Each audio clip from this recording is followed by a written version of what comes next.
listen to the first. Hello, it's me, Isaac. My voice is a little sickly. Apologies.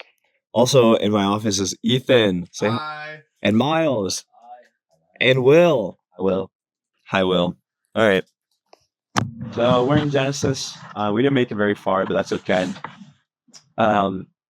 Because we're talking about the backdrop of Genesis, which is good. Miles or Will, you want to give a really quick snapshot of the backdrop of Genesis? well, a lot of the first part was just going over the Babylonian and Egyptian cosmology. And so And what's cosmology? it's this, I forget the technical. What do you think it is? It was something about like how they perceive history on the or is it just creation? It's more so like thinking. It's more so a way of thinking. It's cosmology is the study of the cosmos. So anytime you have ology after something, it's just the study of whatever the first thing is. But we were looking at Babylonian cosmology and Egyptian cosmology, and because what happens in Genesis is Israelite cosmology is talking to them. They're having a conversation, and what Genesis is doing is saying, yeah, like I get what you guys believe, but you're wrong, and here's why. And a lot of what's in Genesis is like because of that. And there's a lot of overlap between Babylon, Egyptian, Israelite, and some other. Those are the major ones. There's other ones, but those are the major ones. There's a lot of overlap, but what we are really paying attention to is where are like the core overlaps, and then what are like the core differences, because that's where we're gonna find what makes the Hebrew Bible so cool. And we talked about that our world today is like this. So like Christianity, Islam, atheism, they actually have a lot of overlap, but it's the differences. Yeah, it's the differences that really make the difference. So yeah, keep going. That covered most of that. So there's a lot of stuff in Genesis that we would just glaze over and think was kind of weird, but it's just direct. Come in, Vinny. What happened to doing? You want a donut? Yeah. You say hi, my name is Bello, and I interrupt meetings. Hi. We were taking a while. You guys in Genesis? Yep, that's awesome. Make sure you guys learn about how women aren't allowed to speak in church. You talked about that, actually. Nice try, bro. But yeah, a lot of the details in there are directly talking to these Egyptian and Babylonian people. Like there was one word that was like, in front of their god or something. You said up to Tiamat, but it wasn't Tiamat. Yeah, I was saying the wrong. It's very similar. It was like Tiamat. The word is Tananin, but like, I need to go back and look at it. But like when you say it, it sounds a lot like Tiamat. Tiamat is like their Babylonians, like God, that like created everything. And then the Bible like kind of makes fun of them right off the rip. Yeah, like off the rip. Yeah. Yeah. The point is, they're just going against, and even from the beginning, the order was different because in our Bible, it's in the beginning God, but for them, it's in the beginning nothing or chaos waters. Yeah. And then their God would come out of those waters, but instead, our God is there in the beginning, and creates and brings order to those. So that's and also difference that we talked about was the chaos waters is basically how people would see nothing back then. So if we think of nothing, we think of like space, like outer space or something. Yeah, you think of darkness. Yeah, but it's something. So their version of outer space would be the endless pit of the ocean. The chaos waters of the waters. We talked about this. Oh, we were talking about this at your house, though. Yeah, we did talk about this, but that's right. Yeah, because the theme of Tananim and Tiamat and Chaos Water shows up in Jonah again, which is awesome, which is super cool. But yeah, that's pretty. That's about all we covered at Genesis. Maybe just some like background stuff. But we did a lot of talking about how to read the Bible, and like tips and tricks. And, but there was also the creation story. This creation story is everything we know. So we know stuff happened before this, but this is all of the earthly where the humans know. It's a story. Yeah, so there's other parts of the Bible that talk about like the heavenly realm, whether it's pre-creation of like the earth, right? That type of thing. But to Miles' point, this is like clearly something existed already, God, right? So this is God's account of creating all the things that we know about, right?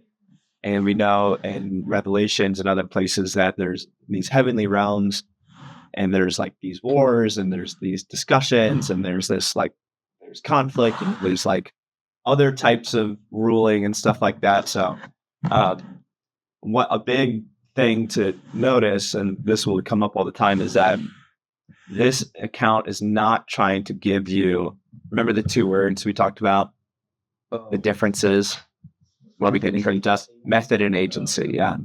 So these are not trying to give you a scientific breakdown of how the world works, of how it was created. It's trying to let you know what its purpose is, what its agency is, right? What's the point of it? And that's where we're going to be good time travelers, right? Because this was written a long time ago in a different language, to a different culture, in a different setting. And we have to trust God's wisdom in that he decided to document the Bible with those people, right? So we don't get to look on our moral third base high horse back at them and say, well, they clearly don't know how the world works because, as we'll see, we know that it's round and they didn't necessarily think about it like that. Those dumb Bible people, it's like, no, that's not what they're trying to communicate. They're not trying to communicate how things are scientifically how things work. They're trying to communicate its purpose and its value. And honestly, a good question is like, what is more important to know? How something works, like word for word, down to the last minute detail, or why it exists and why it works and what its purpose is. That's a debate that you can have forever and ever and ever. The Bible seems to be pretty adamant that it's like, no, it's more important to understand why and purpose and the mission, not how it works, all those type of things. Yes, I think we also touched on was Israel thinks that creation is making order. Yeah. Not necessarily like bringing things out of nothing. So there was these chaos waters that God brought order to, similar to how we share that and we name the animals and the trees and bring order to the world. So does God. He creates and then brings order to the... Yeah, that's exactly right. Creation in the ancient minds, not necessarily just Israel, but in the ancient mind is not something didn't exist, now something does exist. Creation. Because in all the creation stories, there's these waters that exist, and they look and they say, oh, it's like nothing, because it has no purpose, right? So creation in the ancient mind is purpose. What is its purpose? What is its order? And that's exactly what God, Elohim, does right off the rip, is he starts making order and giving purpose, and that's creating. I think we gave the example of like, if you mixed dirt and water together and you said, look, I made mud. An ancient person would be like, you've made nothing. Yeah, that's useless. There's nothing you can do with that. But if you turn it into a sandcastle and you say, now it's like a castle for ants, they'd look and say, oh, now now you've created something. It has purpose. It has order.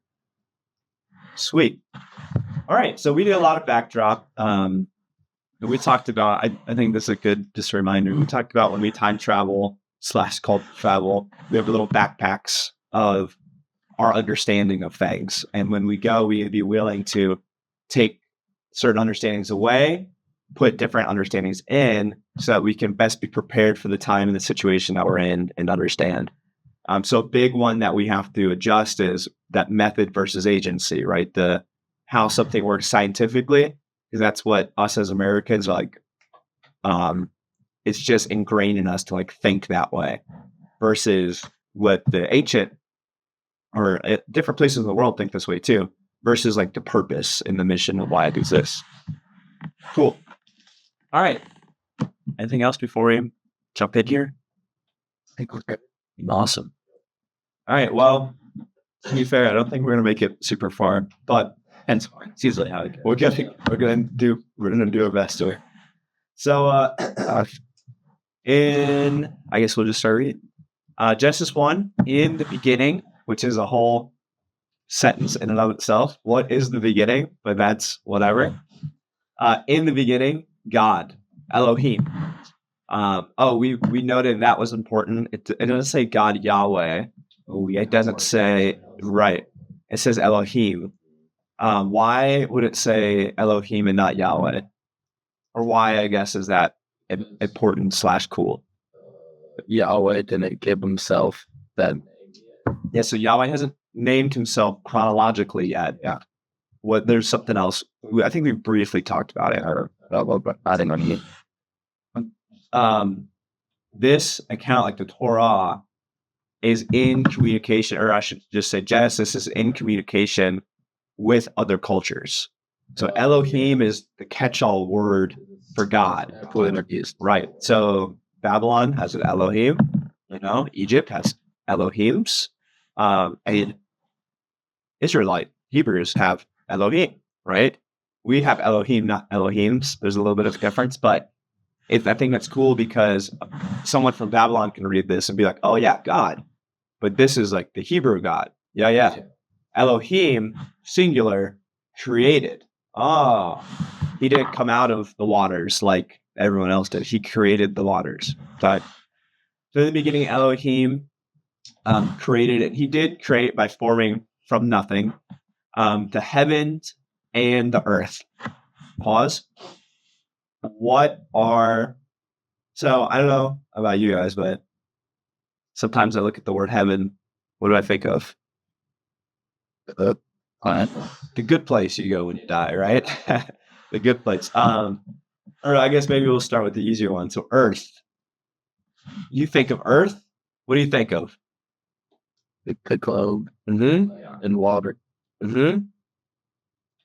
But with you, whatever you see day-to-day life as earth. That's right.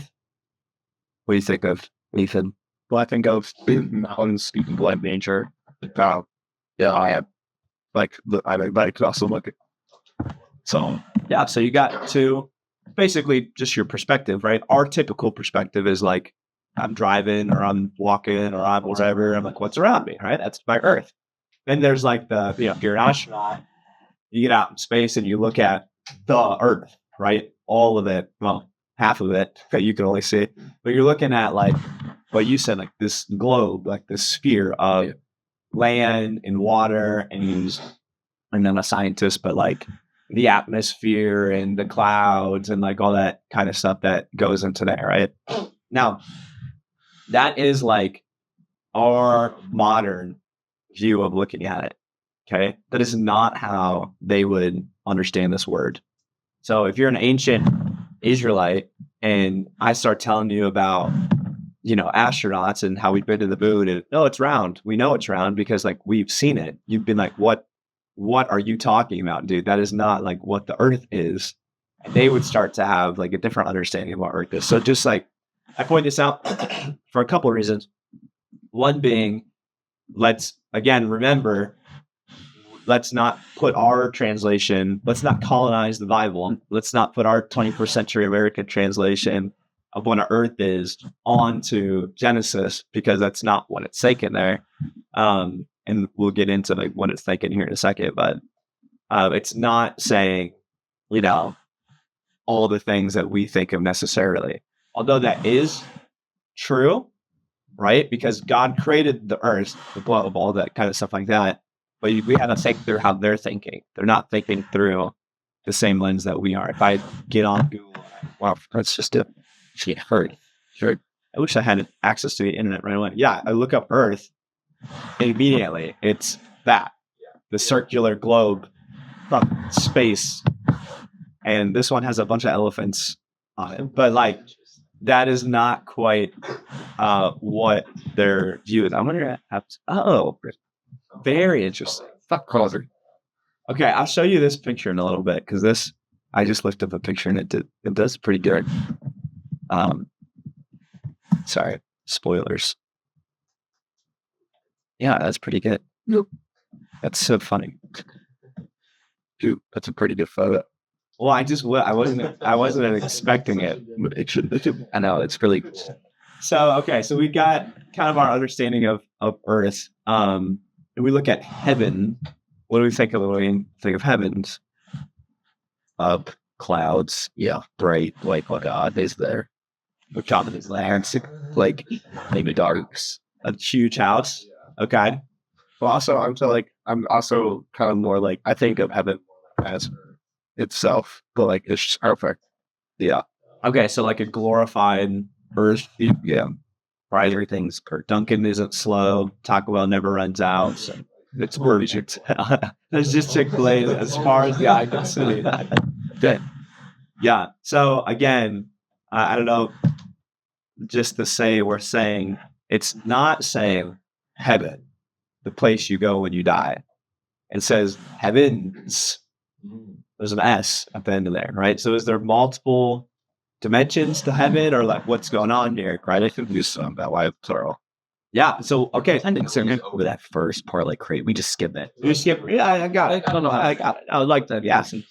I watched the video in Sunday school. I got it. There was darkness, and then there was a big flash of light, which are Corners before. What? problems already because there's darkness, but whatever. That's a thing. Remember? Right? Yeah. Time out. Right? Time out here. Okay. So yeah, why do we glaze right over that? And why shouldn't we? We're clearly missing a big part. Yeah. Yeah. I mean, that's going to set up how we read the entire rest of the Bible. That's exactly right. That's exactly right. It's the first sentences. Like think of Star Wars when you get that block of opening scroll. Read that. If you don't read that, you have some idea what's happening, but you don't really know that like Palpatine is manipulating and Anakin's not allowed to be with Padme. And there's like, you don't know all these things. You don't understand the full story. Now you get it to some degree, but you don't understand the full story. Yeah. So when it says here in the beginning, Elohim created the heavens, what's he saying there?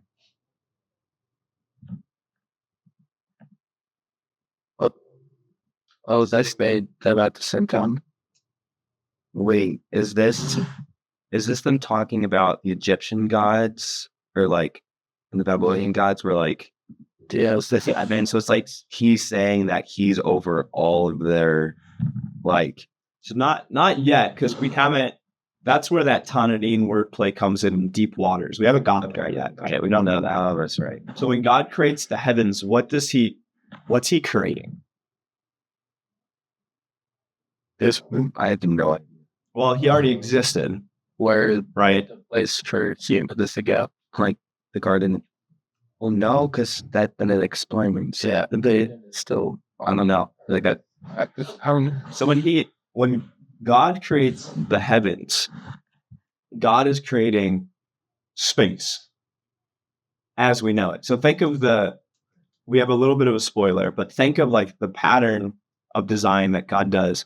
He creates a space and then he fills it and creates an environment. And then he puts the right things in the environment, gives them the order, right? So everything that we know exists in what environment? In space. Yeah. So zoom out, right? So we exist in Akron, which exists in Cleveland, which exists in Ohio, which exists in America, which exists in the world. Where does the world exist? It's in our solar system, and then our galaxy, then I think they're like neighborhoods is like, there's like a bunch of galaxies next to us. You keep zooming out and zooming out and zooming out, but all of that is contained inside of what? The universe. The heavens. Yeah, it's all contained inside this deep. We can't even explain it. Like this deep space where We created that. there's some kind of outline to it. We don't know what it looks like, and it's expanding into what we also don't know. But everything exists inside of this space. So when God says, "I create the heavens," plural, He's creating this environment for everything to exist in. Does it make sense? Yeah. Yeah. You're to think about. I've heard now you say that I've heard that like the heavens are used to describe space. Yeah. I don't know. I feel like I was just thinking about this. I think in like the Prince of Egypt, how like one of the guys like says like look up to the heavens, and it just points to like the stars and stuff like that. Yeah. So you get Just like space. there's like that layer of meanings. And then there's also like when we say look at the sky, what is the sky like actually? It's just atmosphere. Right. The sky looks blue because it's reflecting the water. But it's just air, which is like a little window into what? How? Everything, right? Everything, right? So look to the heavens. What am I looking at, right? So there's layers to it where there's this meaning of, again, it's not a science book, but there's this communication process of there's an environment of which Elohim has created, and we are inside of this environment. The first environment is heavens, so the space. Yeah. The space that everything goes. Yeah, and then what's the next thing he puts in the space? Earth. The earth. Right. Track it? Yeah. Is there a different translation for this word versus when they talk about heaven? Oh, about heaven. Ooh. Yes. Let me This was like raised. I mean, it's actually the same word, but just not world. Also, how do we know heaven? let's see if I can find the word That was God for revealing that. Well, this all has to be God for yeah, those. So when it says like God created the heavens and the earth, does that imply that he could also create just heaven itself? So okay, let's think about it. What's heaven? It's just God's learned, but he decides still make her kingdom, I guess. Well, would heaven existing imply that there are angels at like everything in there that he already created? Yeah, because that's creation of What this you got to define what heaven is. I feel like When we're talking heaven, what are we talking right now? Are you talking about deep space, or are we talking about God space? and they're like the actual like. do they say heavens as in like plural as in deep space, and then heaven as the actual like finite place where God begins? So well, let's see. Well, I mean, it's We're trying to explain something while using the wrong vocabulary. trying to guess. So no, that's a good question. It's a good question. The idea of heaven, like where we go when we die, is a concept that we have attached a word to, right? So, to my knowledge, again, I'm trying to do a little dive on it right now. Does it bring up heaven first? Like the idea of heaven. Yeah, like the post to there are the different ways heaven is set in the Bible. Yeah, so that's where I'm going. What's a different word that's used to describe what we call heaven in the Bible? paradise. Paradise. Oh yeah. So thief on the cross, truly you'll be with me today in paradise, right? So sometimes we get stuck on semantics, and actually that's where you get some of these ideas of like purgatory and like there's levels to heaven and there's all these whatever. But like Jesus says paradise, he says my kingdom, he says the new heavens and the new earth. He says all these like different things where it's not as much one word that's like, yeah, it's over at Grace Church. Like that's a location, that's a place we know where that is, right? He's like, yeah, it's like whatever paradise is to you, that's where I'll be. My kingdom, that's where I'll be hanging out, right? Where me and the Father are, you get to come there. So he less so gives one type of descriptive word. It's just with God. Yeah. But at the same time, he uses this word heavens. Remember, heavens is out there somewhere to describe where you go. Because we don't know, again, we're imposing our cosmology. We know space. Yeah. We know galaxies. We get how that works. The ancient Mayan, no clue. Yeah. Right? They obviously not no clue. They're smart guys, but like they've never been to the moon, right? They don't have Hubble telescope to like do all these things. So out there somewhere is God for sure. And is that true? Is God out there somewhere? Yeah. We just think not in our galaxy because we have all these words for galaxy now. We have all these new words for a different dimension. Yeah. Which then we superimpose back into the Bible, which, is or is not helpful. The ancient mind, when they're like, we'll see God in the heavens one day. It's like, yeah, out there somewhere. There's some. We'll be with him. Yeah, just because they don't know what's up. What we know is the universe. So God's like outside the universe. Yeah. But they're like, So their universe was smaller. Yeah, exactly. That's a really good point Vaj brought up. Their universe, we think the same thing. God's outside the universe. Yeah. We just know our universe is really, really big. Their universe is like the Earth and the moon. And then eventually they see, in the sun, yeah. And eventually they start seeing like other planets and they're like, yeah, he's out there. But like theirs is a smaller universe. Or they're thinking in terms of solar system. Like that's just like what they what they could see. And we do the same thing. We just can see more. So we make the mistake of saying, and that makes us smarter. And I'm saying, no, we're thinking the same thing. Same concept. know there's more. Yeah, exactly. Same as words verse. Yeah, it's the same thing. It's just different vocabulary. Yeah, great question. All right, you guys tracking? yes. So I just said this. Tim Mackey said this. He's got some good definitions for these things. Shout out, dude, everything, so much of this is Tim Mackey. Is there like one podcast that's covering the same? Probably. It's just problems. I am looking at Tim Mackey's slide right now because his definitions are so good. He says that heavens is deep space beyond the sky, right? So when I think heavens, what we're talking about is beyond the earth, pretty much, beyond the sky. Deep space beyond the sky. Mm-hmm. These are our modern understandings of these things. Yeah. And then heaven, it's like paradise, Jesus' kingdom, the place you go when you die. Heaven is the post-mortem, other dimensional reality of eternal bliss. We'll explain that. So just write it down. We'll explain it. Heaven, like the place we go when we die. Post-mortem, that means like you've died. Post-mortem, M-O-R-T-E-M. It's like post your death. Okay. Heaven. Other dimensional. So it's not in our galaxy. It's not in our dimension, right? I thought we know. Yeah. Reality. So it's real. It's a real place of eternal bliss. So where I'm finally with God. And we're finally connected.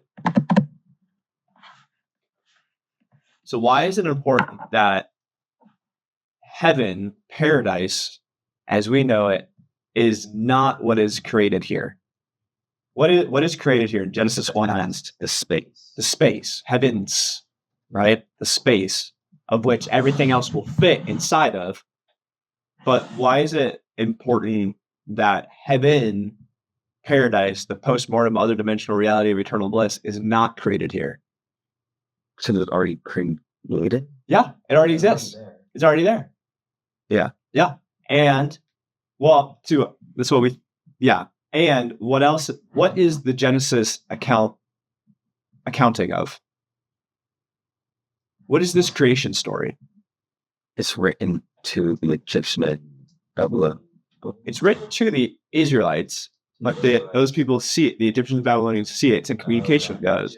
But what is being created? Where humans are. Human space. Yeah. Yeah. What we can do. Yeah. So God is not interested in describing his space. He's describing your space, right? That's what he's creating. It's the creation account of what we know, right? So why is he just describing us and not it? Right. So why would he make all these human things and then say, "Yep," and then I made heaven randomly? Anyways, it's not what he's saying, right? So this is our creation account, all the human thing creation account. You tracking with me? Okay. So then Earth, you guys are kind of on it. So like we understand this of like a sphere, a globe, our planet, right? So back, you just a sphere / globe, planet. Earth. You got it. All right. So could there be like other Earths with humans on it, or like how do we know Earth was the first like planet? I guess I don't know.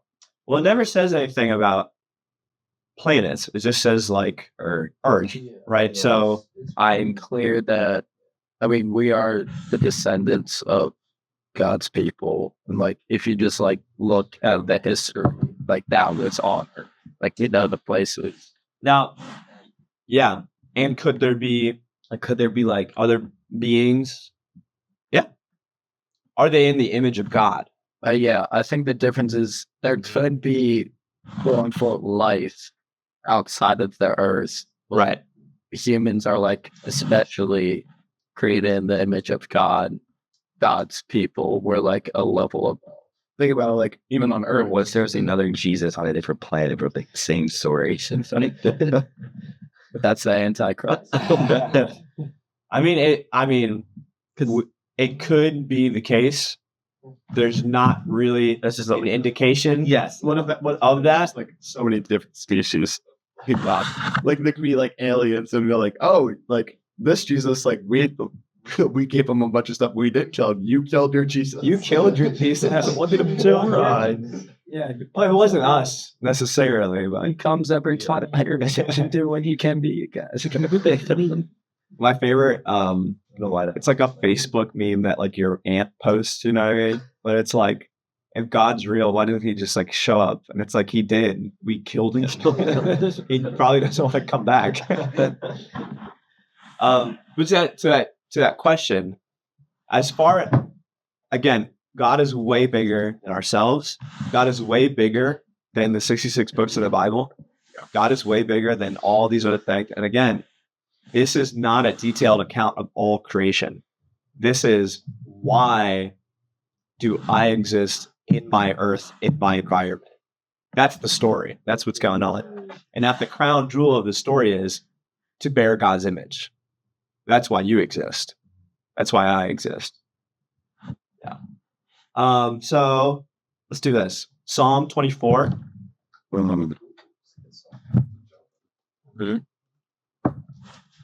Pull that up real quick.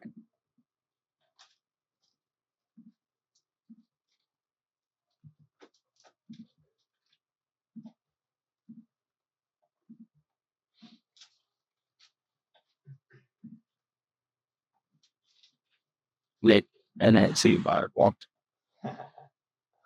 This one's great. That's an idea. You're truly staying on this one. I had an LLC. You might have to give Oh, all yeah. out. But is it because I had an LLC, and then I read it, and I said, God, I mean, So who has I wish there was, well, there is, it's called a computer. I was going to say, I wish there was one that had all of that.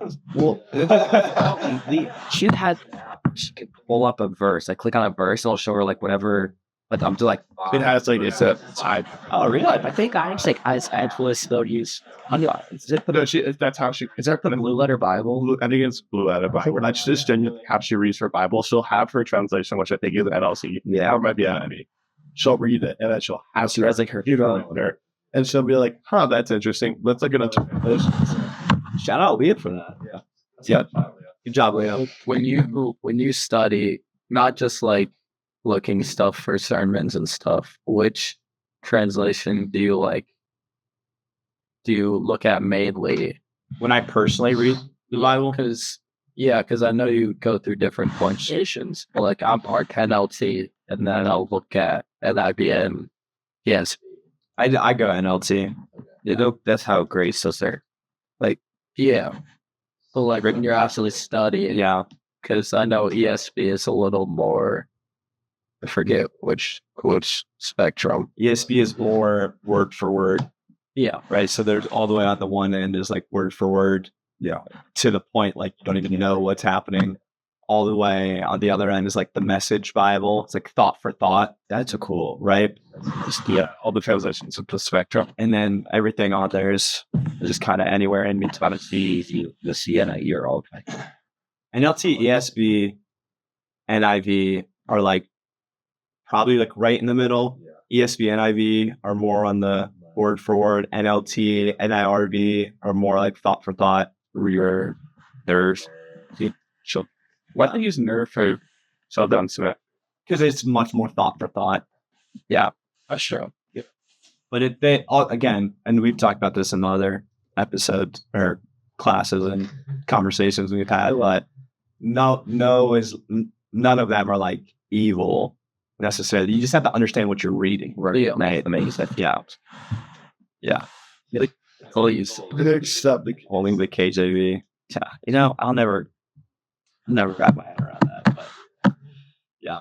Okay, so Psalm 24, 1 and 2. Who's got us? I got it. Let's hear it.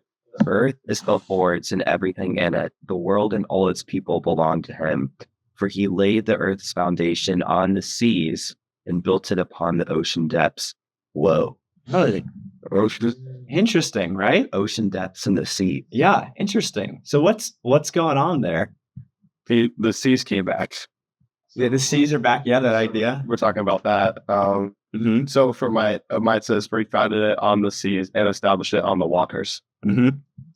So Which so far, what we know about Genesis 1, true or false, that Yahweh founded it on the seas and established it upon the rivers. Just from Genesis 1, do we know that? Was that, Or what'd you say? but is that true? Genesis 1, 1 through, Well, it came from nothing, but remember that they nothing as was. exactly. So is David talking about building it off of nothing? That's the question. I think it's nothing. That's the question. Well, it's not. It doesn't use chaos waters, does it? It uses ocean. Doesn't use chaos waters, but remember, it was chaos waters when there was no God, and then there was God, and then the chaos waters turn into neutral waters, right? They're not good or bad, but they're like subdued, Yes. right? Control. They're yeah. So I bring us here, and I point this out for a couple of reasons. One, you have both elements from Genesis 1:1. You have waters, or you have the waters, and then you have the earth. The earth is Yahweh's, not Elohim, right? We're in Psalms now. Yahweh's, Lord, all caps. And all it contains is Yahweh's, okay? The world and those who dwell in it are Yahweh's. You get the point that's like being made here? Yeah. Everything in the world, Yahweh's, okay? He founded it upon the seas. When there was nothing, Yahweh made the earth. And he established it on its rivers. When there was chaos, rivers, think of a river as like kind of raging, the waters flowing, but a river is directed, right? A river has order.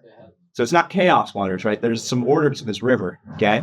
But Yahweh orders the river and then builds the earth on top of it, according to Psalm 21. Tracking? wait, 21. I'm sorry, 24. Yeah. Okay. Tracking? Everybody kind of there? Tracking with me? Okay, let's go Psalm 104.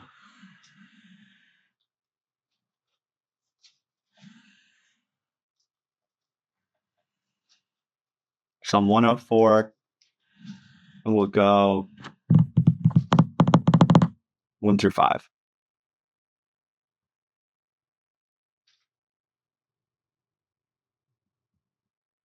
Good got it. Got that even. Please open that up. How good was it? That did nothing about it. Yep. Let all that I am praise the Lord. O Lord my God, how great you are. You are robed with honor and majesty. You are dressed in a robe of light. You stretch out the starry curtain of the heavens. You lay out the rafters of your home in the rain clouds. You make the clouds your chariot. You ride the wings of the wind. The winds are your messengers. Flames of fire are your servants. You place the world on its foundation so it would never be moved. What is flames of fire? And so there's a lot here. There's a lot here, but we're gonna try to keep it. We're gonna try to keep it in the context of our conversation. So I'm looking at the NASB, which is probably one of my better favorite versions of looking at Psalms specifically. But in the NASB, it says, "Bless the Lord, Yahweh, O my soul. O Yahweh, my Elohim, you are very great. You are clothed with splendor and majesty. You cover yourself with light as with a cloak, stretching out heaven like a tent curtain." They must have been. Oh, heaven. My child was I said, The heavens. oh, remember what heaven is? Our Space. yeah, we use the wrong word. yeah. Remember? Heaven doesn't mean God's paradise. Not necessarily, and then sometimes it does. You have to look at like what's happening. But regardless of what it is, Yahweh's stretching it out like a tent curtain. Who is stretching it out? Yahweh. Yahweh's the one stretching it out. Okay, he stretched out heaven like heaven like a tent curtain. He, Yahweh, lays the beams of his upper chambers in the waters. Of it was in the rain clouds. Wait, is this What do you have? read verse 3? Yeah, what translation do you have? NLT. It says Lay out the rafters of your home in the rain clouds. interesting. Mine says, and lays the beams of his upper chambers on their waters. I like that. He says their Their waters. Yeah. Whose waters? Oh, it was Yahweh's waters. Yeah, but he said, It's Yahweh's waters, but think grammatically. So I stretch out heavens like a curtain, and then I lay my beams in the upper chambers of their waters. Whose waters? The heavens' waters. Jackamate? Yeah. Yeah. He, Yahweh, makes the clouds. So that makes sense, right? Heavens are things above. We have rain waters. Now we're talking about clouds. So you get the picture where we're at. We're high in the sky. We're way up. That's where we're at right now. And he walks upon the wings of his wind. Okay. And so you get the image: rain cloud, heavens, wind, high in the sky. Like if you're on an airplane and you step out of the airplane in the sky, there's gonna be winds and rain and clouds, and you're gonna get blown away, right? He's on the way. Not only is he on the waves, that's where he builds his house. He lays the beams of his upper chambers. So think about the picture. He has his house, and he's like, you know what? I want a second story. Let me lay the beams so that I can put the wood on, or clay for them. Yeah. Let me lay the beams so I can start. You get the metaphor. So the earth, Psalm 24, is Yahweh's and everything in it, and now the heavens is Yahweh's other room, or his other house, and he lays the beams and he walks on the winds and he channels the rains. You guys kind of getting this imagery? So remember, Psalms is Hebrew metaphor and poetry and imagery. So it's kind of helping us understand how an ancient Hebrew / Israelite would understand Yahweh and Yahweh's creation. Okay. He makes the winds his messengers, flaming fire his ministers. That's a side tangent we're gonna avoid for now. I know Miles is deeply disappointed. He established the earth upon its foundations, so it will not totter forever and ever. You guys get it? It's so easy. It couldn't be more clear what's happening, okay?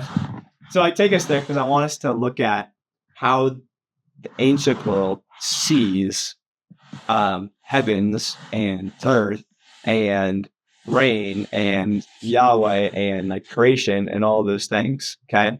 So what are some things in there that that we notice from those two passages? He's going more into depth even than Genesis did, at least in the beginning.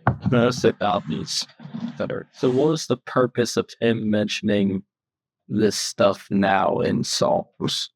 So Psalm is, I think it's David wrote those, or the psalmist is really, yes, all the David. Yep. Psalm is reflecting backwards on God and God's creation and how God rules. And what it helps us to do is understand how an ancient Israelite would think of the Genesis account and would think of Yahweh, would think of how things rule, right? Because David he has his cosmology, he has his way of understanding things, he has all these things, right? So we look and we see that heavens is where Yahweh builds his chambers. It's where he lives, right? So heavens in the ancient mind is God's space. Okay. So if you guys had your definition earlier, those were how we understand them. And this is how they would understand them. So heavens is God's space. That's where he dwells. He walks on the winds. He builds his chamber up there. The winds are like his messenger, which makes sense, right? Because heavens is way out there somewhere. That's where God is. I look to the heavens and I sing praise to you, oh God, right? That's where I'm going to orient all my direction when I want to talk to God up. Because he is above us somewhere, right? So then that makes earth what? Below him. And if heavens is God's space, earth is what? Earth is human space, right? Because we know right here, God creates the heavens and the earth, and then he goes on to fill the earth. And what's he fill the earth with? All sorts of things. And the crown jewel, humans. So you have heavens is God's space, earth is human space, and then what is... So you overlap, though. Yeah, we'll get there. Okay. There is them. Yep, we'll get there. What is the waters in the ancient mind? Nothing. So whose space is it? God. No one's space. No one lives there. The waters are the worst of the worst. So think about literal waters, though. The literal waters represent a metaphorical idea. It's a metaphorical. Right. So we know fish are in the water, right? God controls it. And God controls, but in this we're thinking, because this is the human creation story, right? So do humans dwell in the waters? No, you'll die. Right? Not a good place to dwell. Yeah. Okay. Sorry, there's no Atlantis. Nothing like that. No mermaids, right? That is where nobody dwells, because earth is where the humans dwell, and heavens is where God dwells, and water is where nobody dwells, because you die down there. But they know, remember, this is metaphorical talk. We know fish, we know all these things, right? We know you can swim, we know you can whatever. But even in the ancient world, when you go take a ship, or when you go blah, blah, blah, whatever, you recognize you're going into space, uncharted waters. Ever heard that phrase? I'm going into a place where I don't control it. I can't walk on this land. I can't subdue this land. I can't reign over this land. This is chaos. This is chaos waters. Track with me? Okay. So actually, believe it or not, a great way of understanding this is in Jonah. So Jonah redeems himself a little bit. Okay.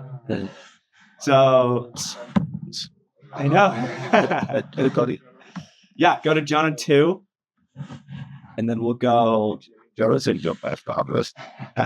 He's the best book. He's the worst prophet. Oh, yeah. I'll watch that.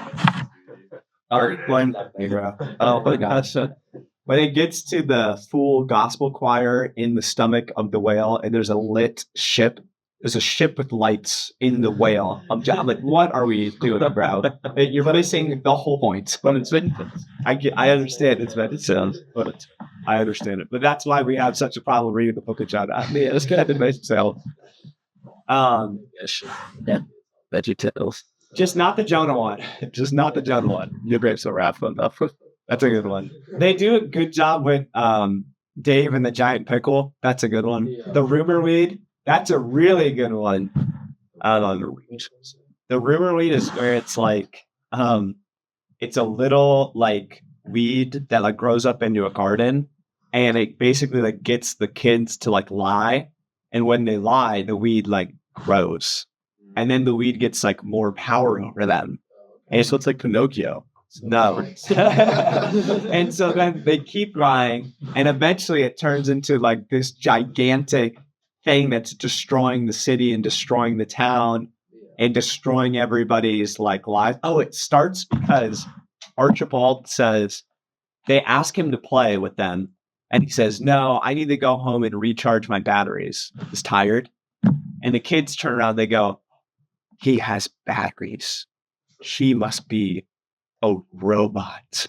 And then the Rumor Weed pokes up and goes, "Did you hear? He's a robot, and he's going to eat off your ears." And they go, and they go telling it. They go telling everybody that he is this robot. And then it grows again, and then Larry Boy has to come in. Good, is the Messiah? Question mark. He comes in and destroys the Rumor Weeds. Anyway, Jonah. So Jonah 2. Okay, so we're trying to understand, trying to get our minds wrapped around ancient way of seeing the world, how they understand this stuff, right? So Jonah is an ancient Hebrew Israelite prophet, and Jonah gets eaten by the fish, not the whale. The fish that was a boy and becomes a girl.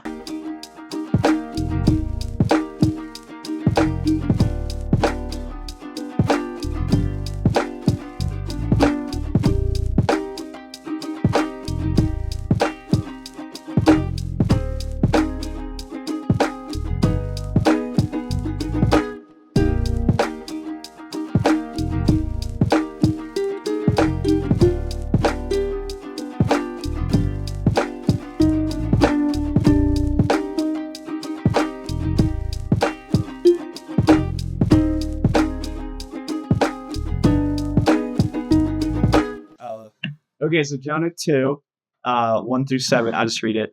I'm going to read NASB just to be consistent here.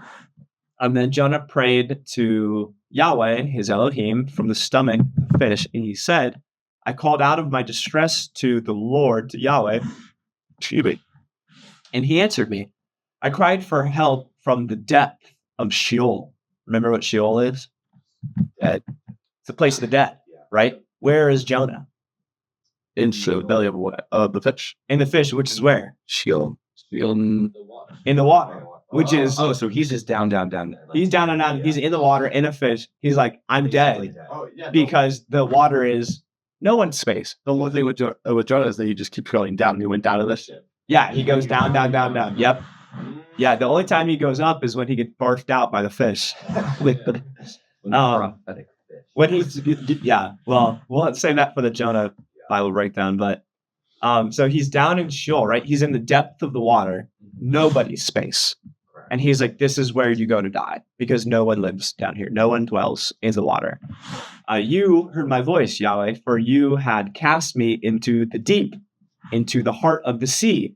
The current engulfed me. So like 3 times, deep, heart of the sea, I'm engulfed by the current, right?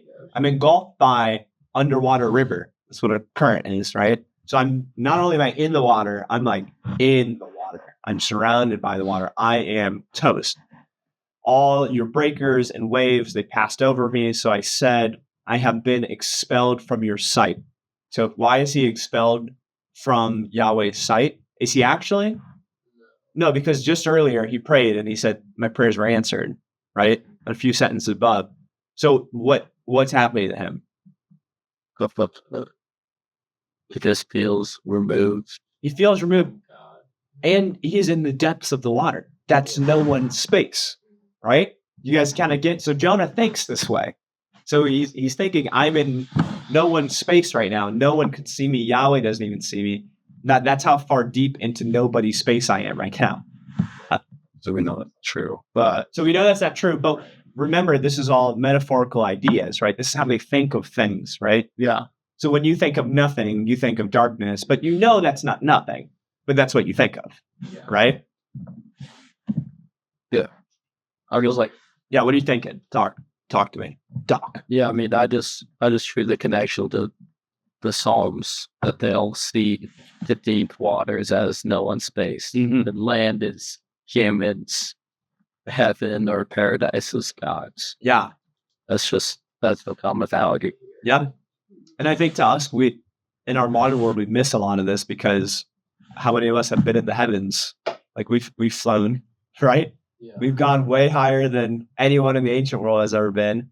How many of us have been on a boat? Like we do boat things casually. Yeah. We see the videos of like the submarines that like go to like the twilight zone of like so to us it doesn't make sense because we've explored those areas, right? So it's like, no, it's not no one's space. Like humans go down there. But that's our 21st century mindset. We need to go back and be good time travelers. Never go. Take out our submarines, take out our airplanes, take out Elon Musk, take out all these crazy things, take out Interstellar. Like we think we have this good understanding of all these things, but not really. And we need to try to understand how they understand all these things. Cool. So let's keep this Jonah passage. So I said, Jonah talking, I have been expelled from your sight. Nevertheless, I will look again towards your holy temple. Waters encompassed me to the point of death. The great deep engulfed me. Weeds were wrapped around my head. I descended down to the roots of the mountains. So Jonah cannot explain enough how down bad he is right now. The earth with all its bars were around me forever. But you have brought up my life from the pits. Wait, is he in a pit? Where is he? He's in dark, but he's in no man's land, so he's dying. So he's in a pit. Yeah. You guys are getting the picture. Yeah. He's really trying to explain to you he's toast. I think God's in death. We're in verse 6, right? Yeah, I descended to the roots of the mountain.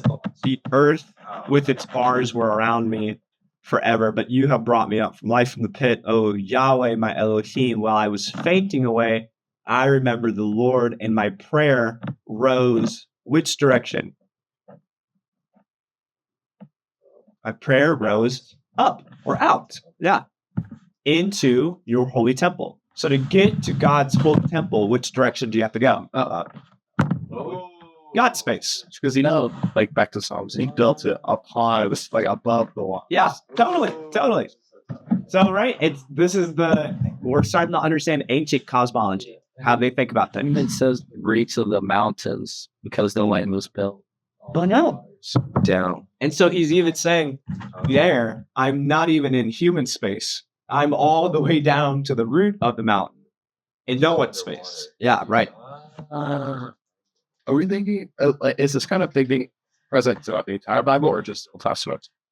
Throughout the entire Bible, this thinking exists because Jesus and the disciples, where do they get their biblical ideas from? From right, Old Testament. They only have Torah. They only have Old Testament, right? So when you get to New Testament, there are little nuances that get introduced a little bit. But then it gets really cool because if water is nobody's space, who walks on the waters? Comes. Oh, right. So these motifs get like really awesome. Yeah. And then even in the Jonah story, Jesus references it and says, the only sign I'll give you is the sign of Jonah. I'm going to be just as down bad as Jonah was and come up on the other side of it. Not because, I was spit up by a fish, but because I defeated death. Yeah. Wow. Okay, one more just to help us get it. I think you could have just gone here, but I think you guys are starting to click it. Exodus 20, 3 through 4. Thanks. Those 23 Ten Commandments. Exodus 20, verses 3 through 4.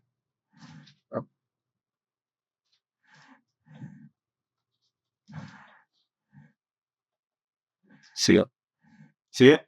Yeah, you want to read it? 3, 4. You must not have any other God but me. You must not make for yourself an idol of any kind or an image of anything in the heavens or on the earth or in the sea. So what translation you have? MLT. NLT, man. Missing it.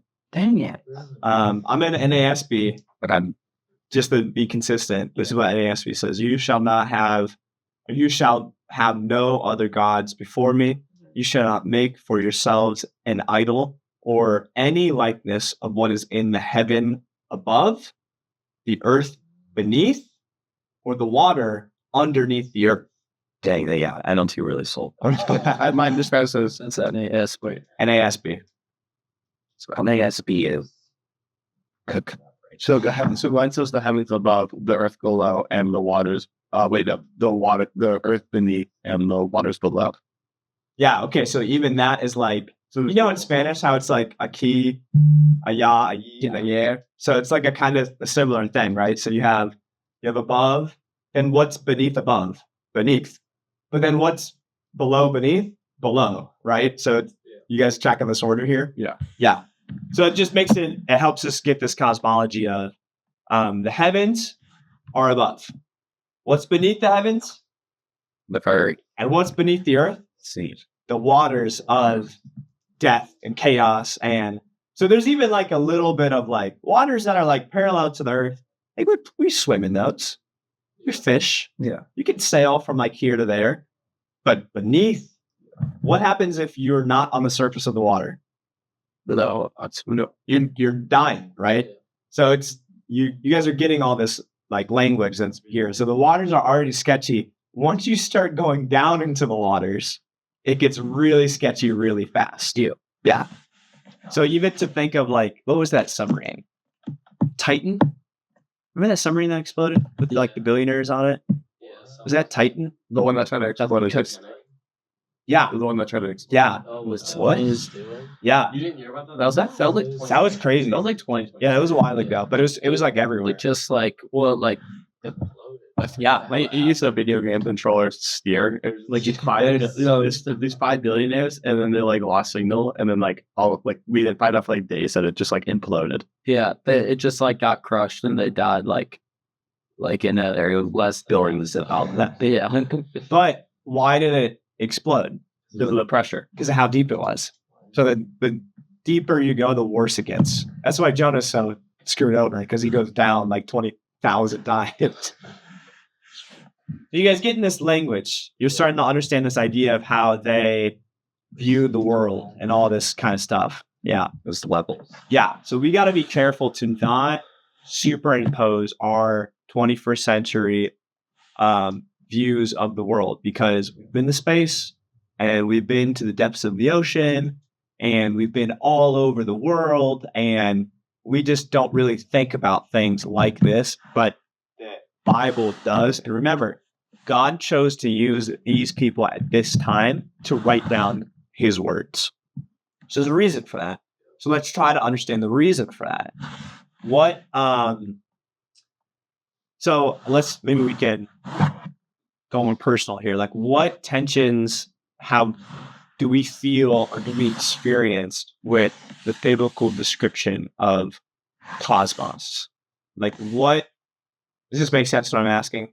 And like, in what ways do our views and their views really get and clash with each other? Just with them, they don't know. They don't grasp what it is, and they don't have an idea of how grand it is. But we kind of like, from an early age, we just kind of like, we see pictures of space.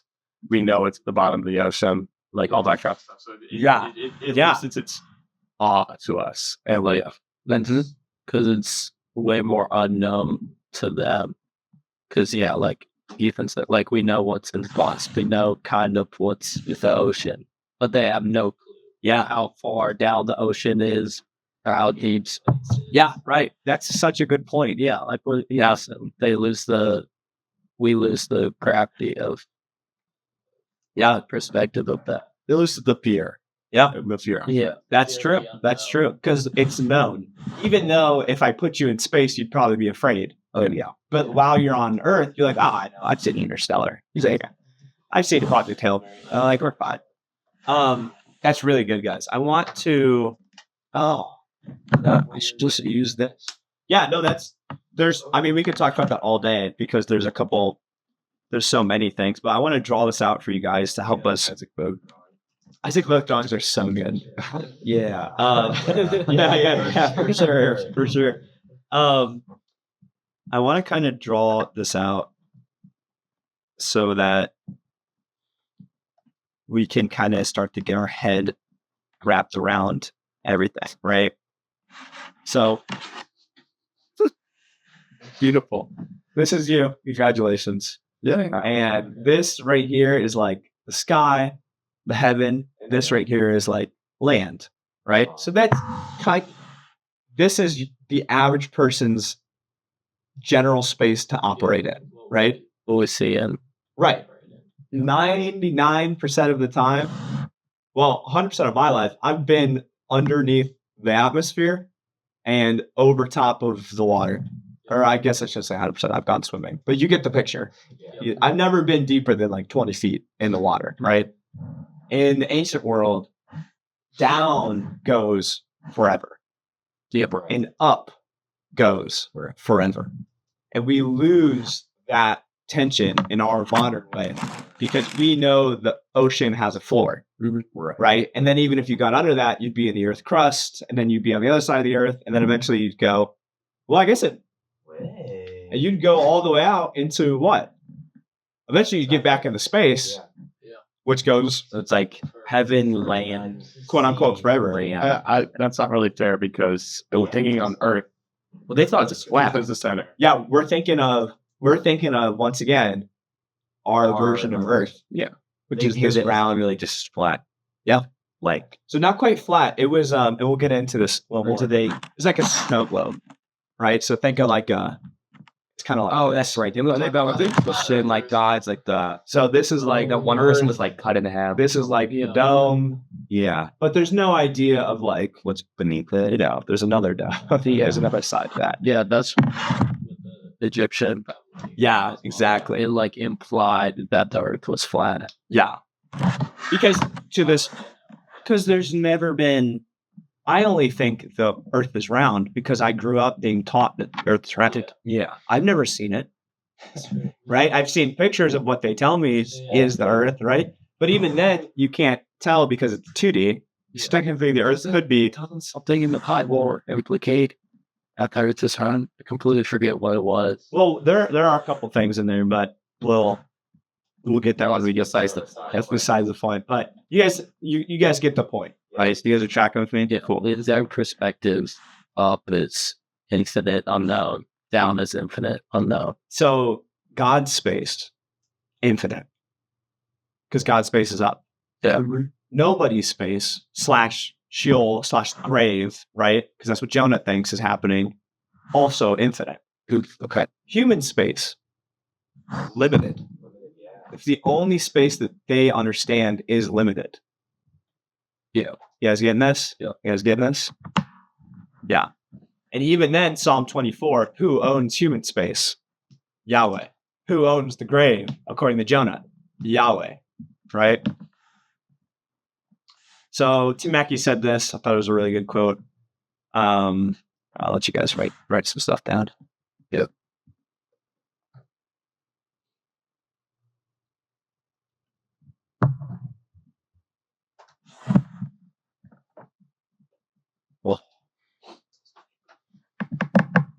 Tim Mackey says this. He says, every human culture has had views about the meaning of the universe.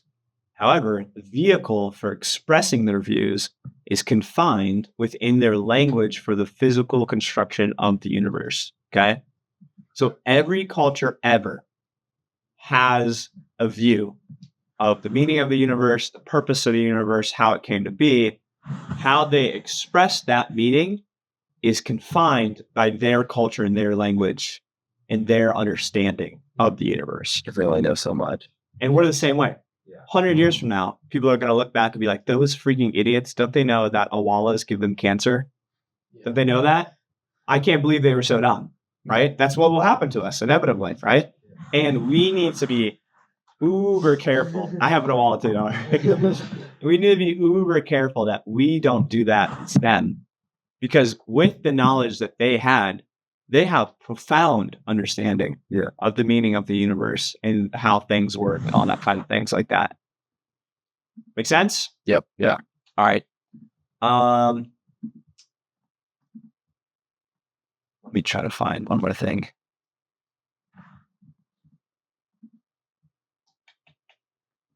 We can wrap this Johnson up. That's how you go. Just to go have most. I gotta look for see it pick me up. Okay.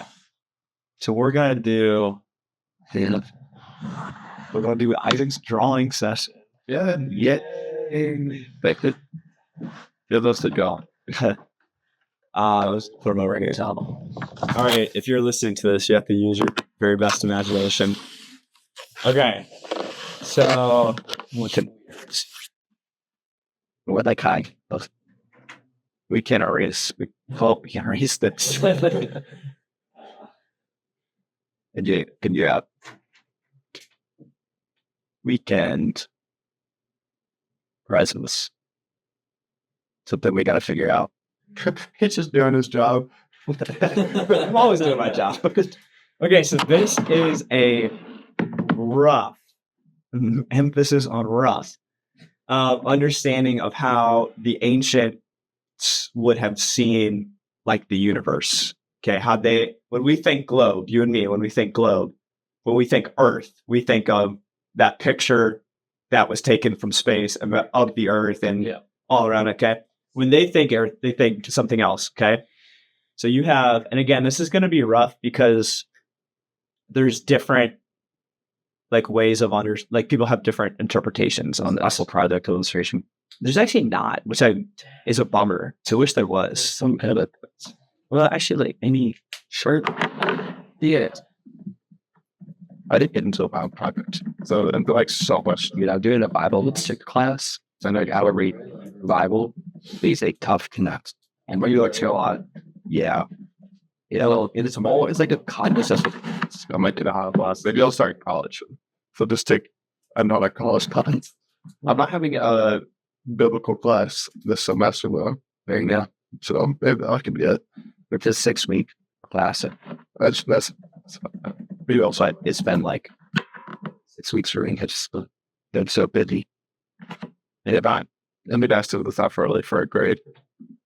Yeah, no, it's kind of like team business problem. It's like everyone said different.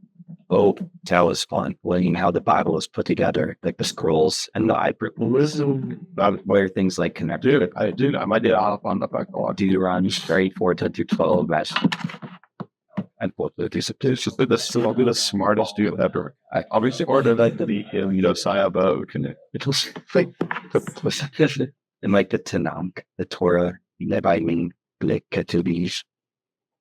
I have the hot boat brothers because they're Hoppa pastors, like the pop focus. Yeah, I got getting up. That's great. That's great. We all work for Jeff. So.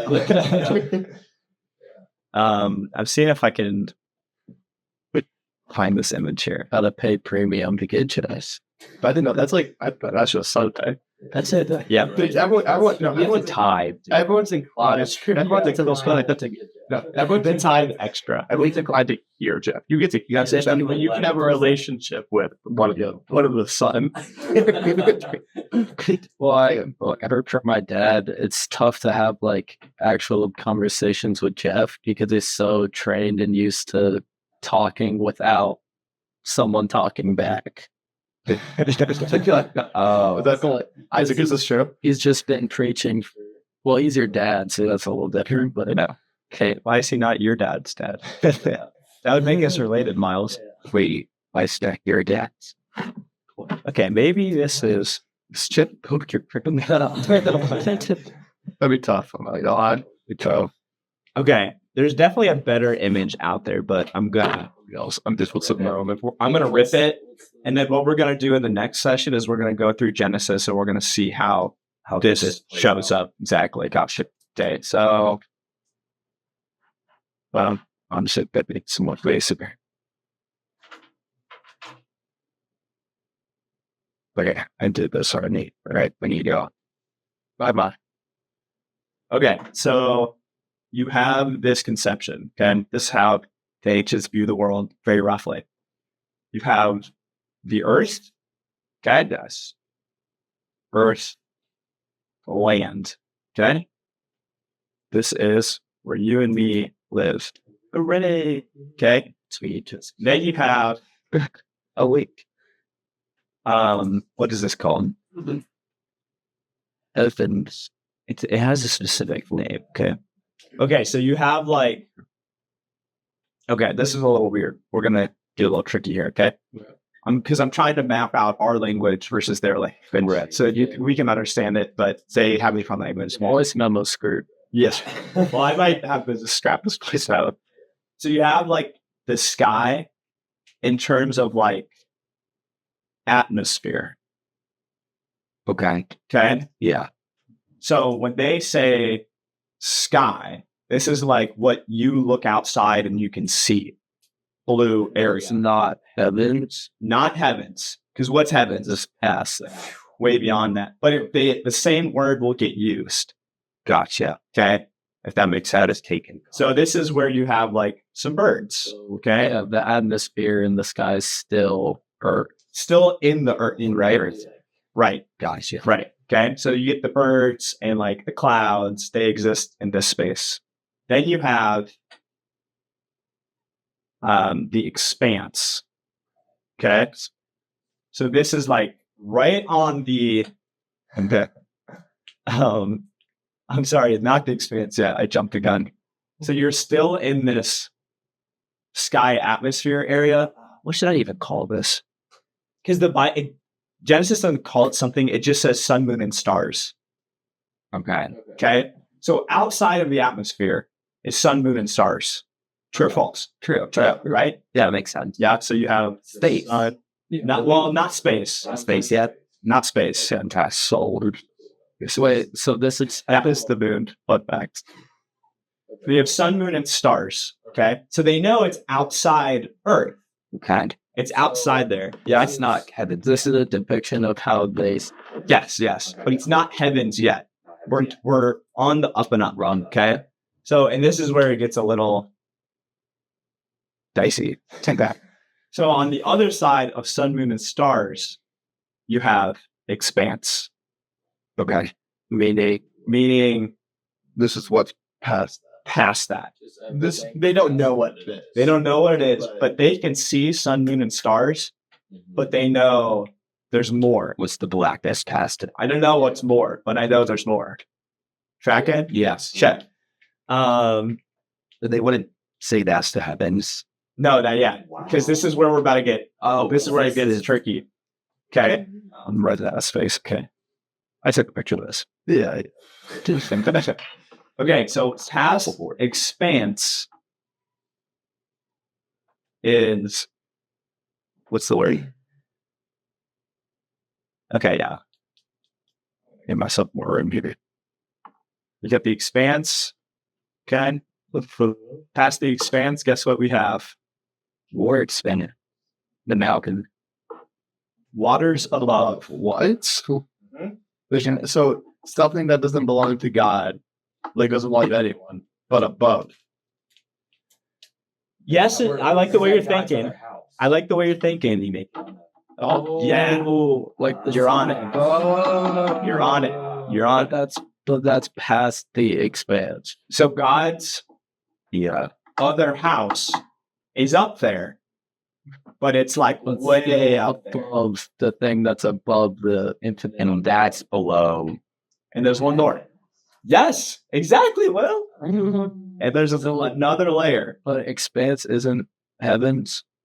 So expanse is heavens, like up there. Okay. But then this is, maybe this is confusing. It's heaven. Paradise. Yeah. So what you'll see in the Bible is you'll get this term a lot. You get heavenly realms. Yeah. You take it.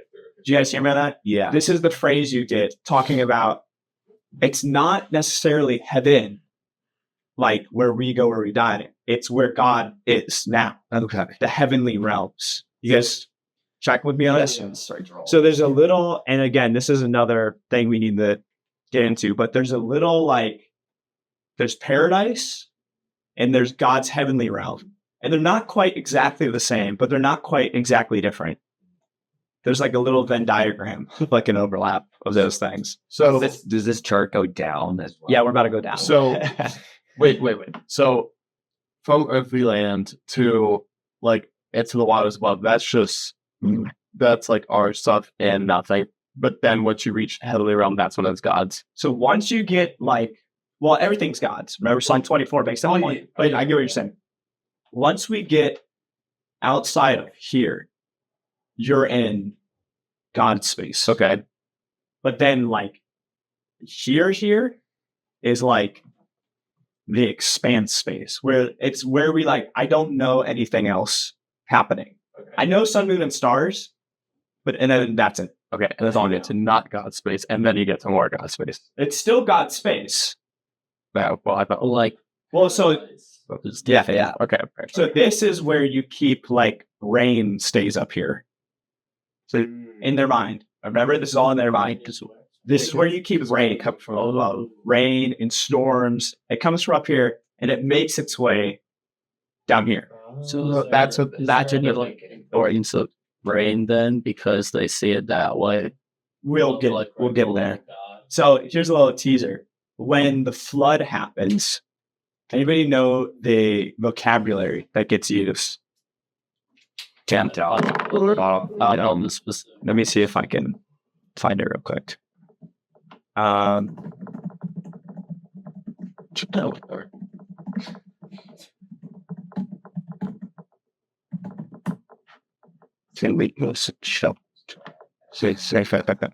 Yours wasn't that bad. I mean, he made it seem like he was going to be like, This? that's not terrible. I understand it. You understand it. It doesn't look. You understand it. You only go up there with my white. I was drawing. See? That. All right. I graduated high school at Providence. That was funny. You just gave up on spelling the word. Well, I was gonna do like I think it was either like selflessness, but yeah, it's instant, and I'm like, I graduated. You get it. You got your CC diploma right there. It's proof. On the freaking ground. They like sent them to me. Whatever. Anyways. Okay, so I'll actually come back to this. Remind me to come back to the flood, because it will help us understand it. When I'm at the very end, and the okay, remember, come back there.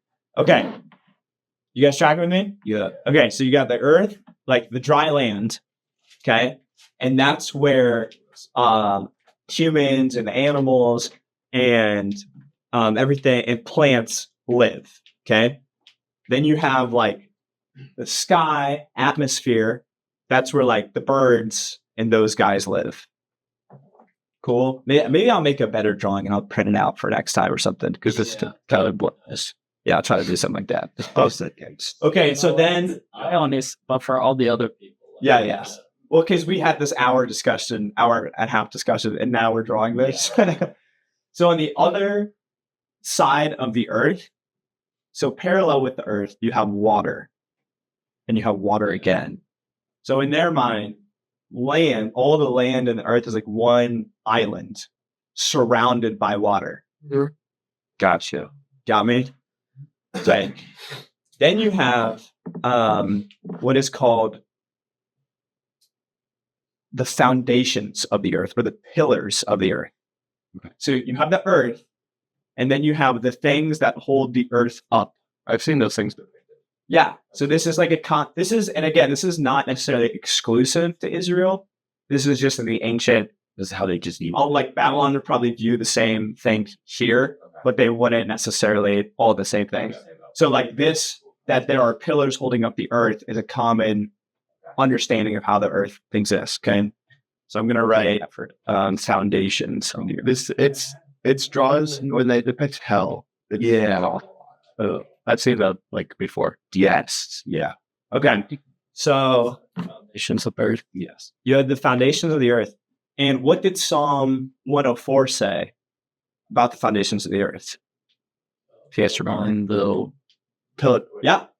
It's built on the waters. Yeah, exactly.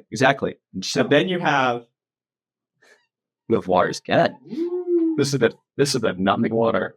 this is the chaos. Is it a yes? This is the chaos water. This is the water or the deep, the Tahom water. So this is where they've never been. This is where Jonah is dying. This is where Leviathan lives. This is the Tananim. This is the Tahom. This is all the chaos is here. Does this have a correlation to when Moses parted the Red Sea? Like all this water stuff? Oh, water is a huge theme throughout the whole thing. I'm not quite sure what you're asking. Like when Moses parted the Red Sea, split the waters. Does that Is that so like an importance that because they at least walked on the body. because they were on the floor of the water. I'm not quite sure what you're asking, but one of the points of that is no one knew what was going to happen, and no one can control chaos waters except Yahweh all of a sudden. Yeah. So there is probably more to that, oh, you know what?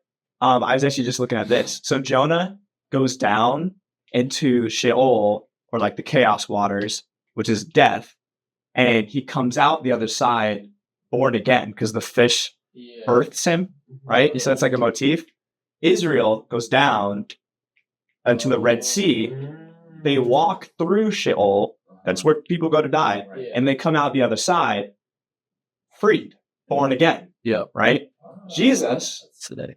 into Sheol, the grave, literal Sheol, comes out the other side, quote unquote, born again. Yeah. Yeah. You and me have to die to ourselves, go into Sheol, come out the other side, born again.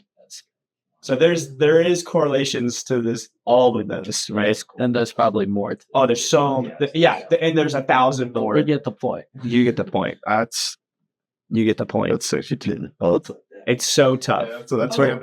Oh yeah. So I was like, well, those are tough. Oh, yeah, I like this, but this whole room is just tough. I'm like, Appreciate you guys. I haven't even mounted my Nerf gun yet. So let me Let's hit your nerve.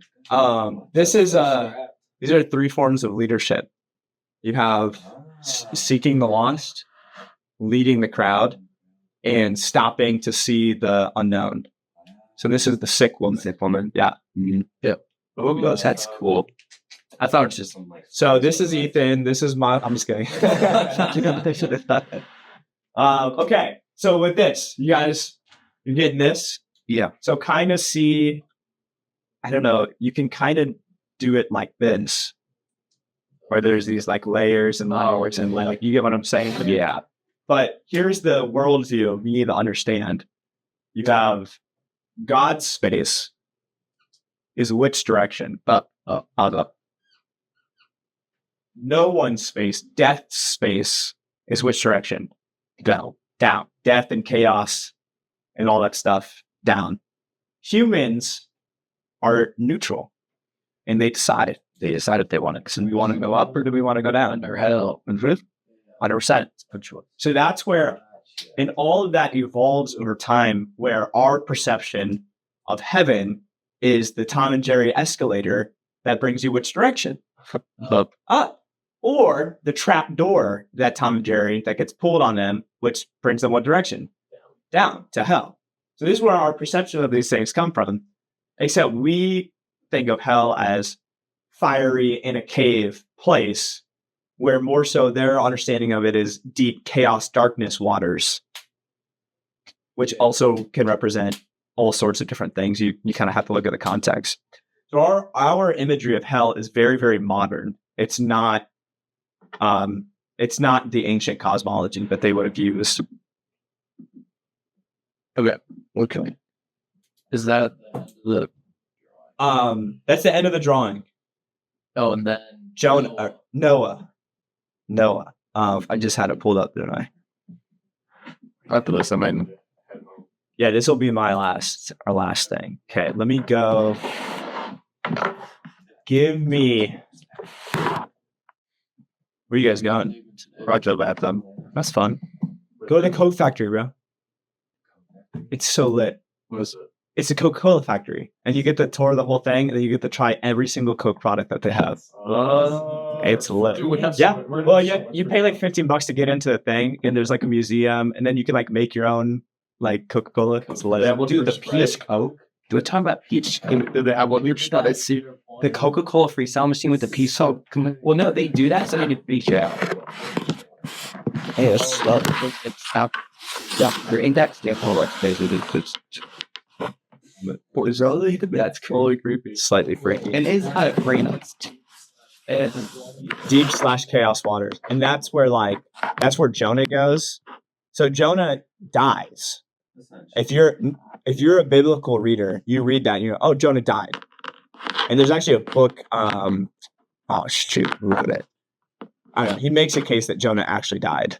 Like, and Jonah dies, goes to hell, prays to God, and then comes back to life. Right, because that can happen. Right. That can happen. Do you Wait, what can happen? What do you mean? like? Could you sort of help that you got? Stop action. Oh, no. But So that's no, but what's the book of Jonah? It's crazy. It's the crazy situation, right? But yeah, that's a different conversation. So okay, this is the flood narrative, Genesis 7.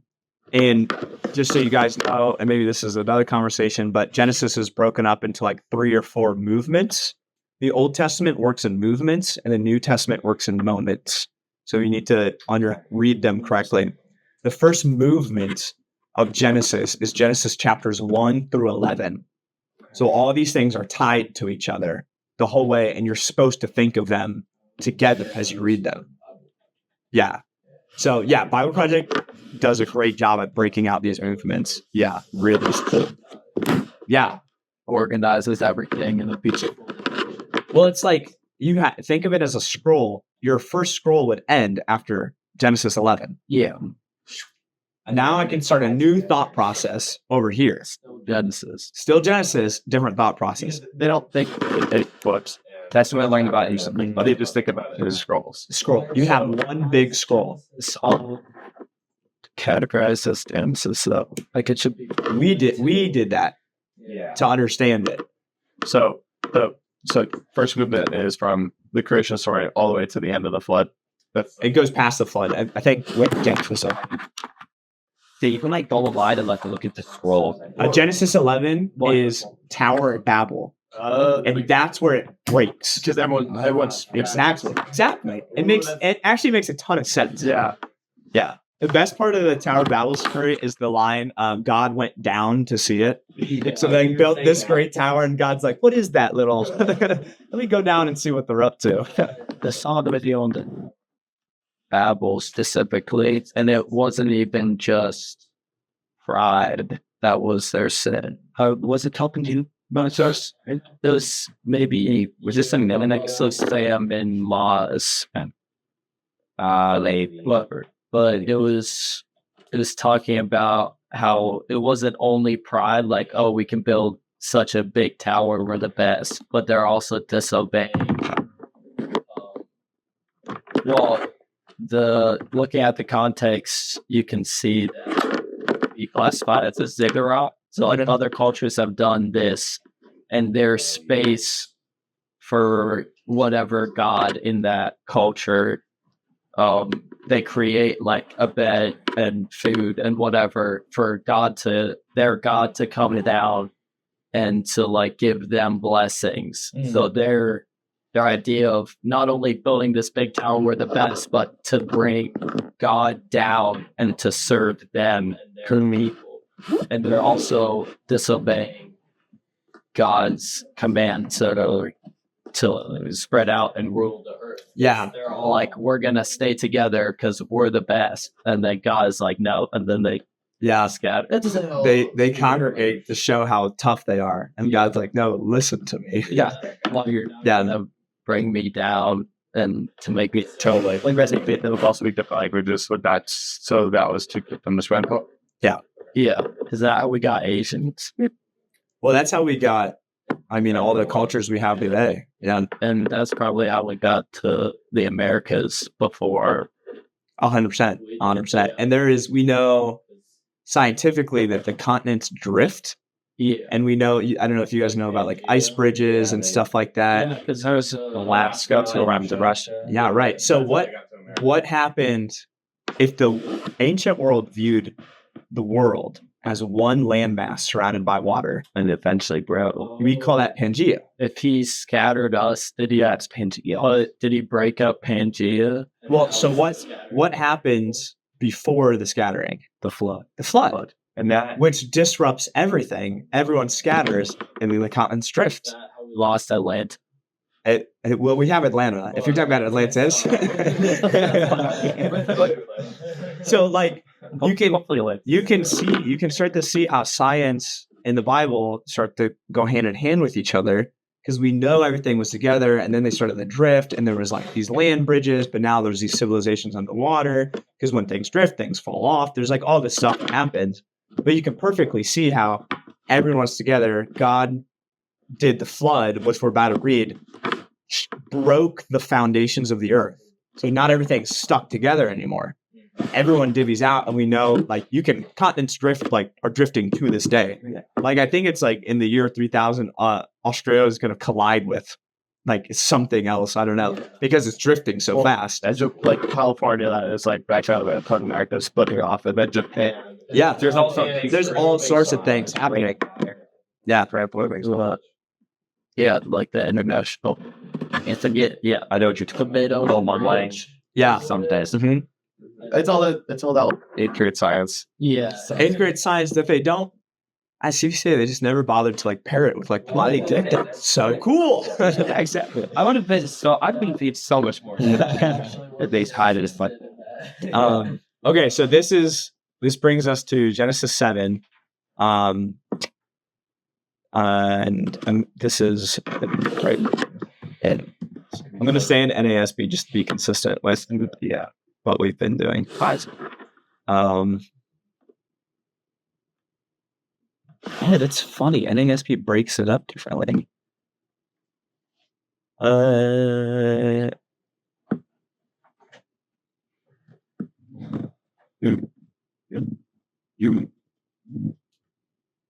Okay.